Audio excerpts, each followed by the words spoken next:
If you're into cars and motorcycles, celebrities, or just don't live under a rock, you've probably heard about Jay Leno's extravagant automotive collection of over 180 flashy vehicles. Rare, vintage, famous muscle cars, ludicrously costly sports vehicles, and about 160 motorcycles line his vast garage. The best thing about Jay's collection is that he likes to drive them and get them out of the garage so they don't rust. Owning such a large automobile collection is every gearhead's fantasy, and it isn't only for gearheads. So if Leno offered you only 10 cat starts to drive, your possibilities would be practically endless. For this list, we'll unravel that precise conundrum and unpick our top 10 favorite automobiles from Jay Leno's garage. First up, 2004 Porsche GT. The Carrera GT is unique and dangerous to drive fast, so if that's your scene, this is the car for you. Paul Walker died in a Carrera GT, and Jay nearly crashed the Super Porsche a few years back. It was a 600 HP mid-engine V10 rear-wheel drive supercar with no traction or stability control and a forced stick-shift. But don't be fooled, it's a gamble worth taking. Next up, the 2015 Porsche 918 Spyder. On paper, it sounds and looks like any other overpowered modern Porsche, but there's more to it. Like the P1, the 918 was a hybrid supercar with 887 net horsepower and 944 pounds-feet of torque, and it sounded as outrageous as its lime green accents. His 918 was completed in a Porsche color called Liquid Metal Silver, which costs over $60,000, but we think it's worth every penny because it's genuinely unique. So the 918 sounded and looked wonderful in person, but how fast was it? 0 to 60 in 2.5 seconds, 214 miles per hour. Insanely fast. Next up, the 2007 Ariel Atom. The Ariel Atom is not only one of Leno's most exhilarating cars to drive, but one of the most exciting automobiles.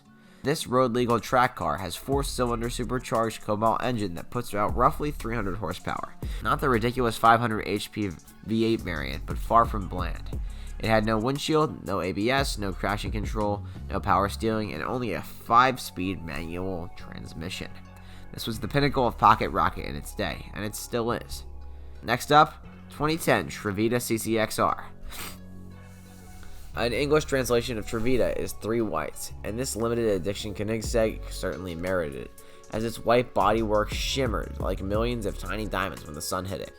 Its 4.7-liter supercharged V8 certainly caught the eye of passers-by. Combine that with a carbon fiber monocoque that weighed less than 3,000 pounds, and you have a magnificent supercar that could reach 60 miles per hour in 2.9 seconds at a top speed of just over 254. And next up, the 1969 Lambo Miura S. The Lamborghini Miura was the world's first supercar when it debuted in 1966. Jay now owns S model Miuras, which has the most power and innovative technology components. Only 338 Miura S was ever made, and they go for over $2 million today. The 3.9-liter naturally aspirated V12 is the major reason why we want to get behind the wheel of this ancient Lambo. With 370 horsepower and 5-speed manual transmission, this 1960 supercar could reach 177 miles per hour. Next up, the 2015 McLaren P1. With its plug-in hybrid powertrain, the McLaren P1 was the F1's spiritual successor. In 2014, Leno declared his P1 was the best car he'd ever driven. The 3.8-liter twin-turbo V8 and McLaren e-motor teamed for over 900 horsepower, all going to the back wheels. This meant the P1 could do 0 to 60 in 2.8, reach far over 200 miles per hour, but also slide around during sideways, depending on how much courageous and confident you are. Depending on how courageous and confident you are. Next up, the 1972 Citroën SM. Okay, listen up. We'd be remiss if we didn't actually add a luxury car among Jay's outrageous sports cars. You'd think we'd choose a Rolls-Royce or a Maybach, but we prefer the 1972 Citroën SM.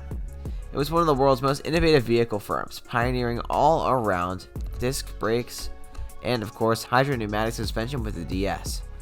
The SM, introduced in 1970, included swiveling headlamps, a self-centering steering wheel, Maserati-sourced V6 engine, and a sleek profile that demanded road presence. Next up, the 1954 XK120. This was Jay Leno's first sports car, presumably the first one he bought, paving the way for his growing collection. Instead of the factory 3.4-liter 6-cylinder engine, his XK120 has a more powerful and robust 3.8-liter 6-cylinder engine that produces over 200 horsepower.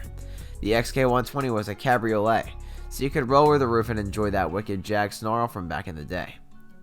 Next up, the 2017 Ford GT. This Ford GT nameplate has been there since the beginning, 1964. Leno is a major Ford GT lover, and he has a 2005 GT in red with white stripes, and a 2017 Ford GT in black with orange stripes and a matching orange interior. Unlike Jay's 2000 supercharged V8 GT, the 2017 GT's 647 horsepower 3.5-liter twin-turbocharged EcoBoost V6 remained in the middle. Although diehard GT fans had varied feelings about it, its performance stats were insane. Sub 3 seconds 0 to 60 and 260 miles per hour at top speed. And finally, the McLaren F1. Jay's McLaren F1 is regarded as one of the best ever built. Doug DeMuro filmed his honest appraisal of the black McLaren F1, where he deemed the greatest car ever produced. The F1's 6.1-liter V12 engine produced 618 horsepower and 479 pound-feet of torque. This monster engine aerodynamic body resulted in a top speed of 241 miles per hour, still the fastest naturally aspirated production automobile.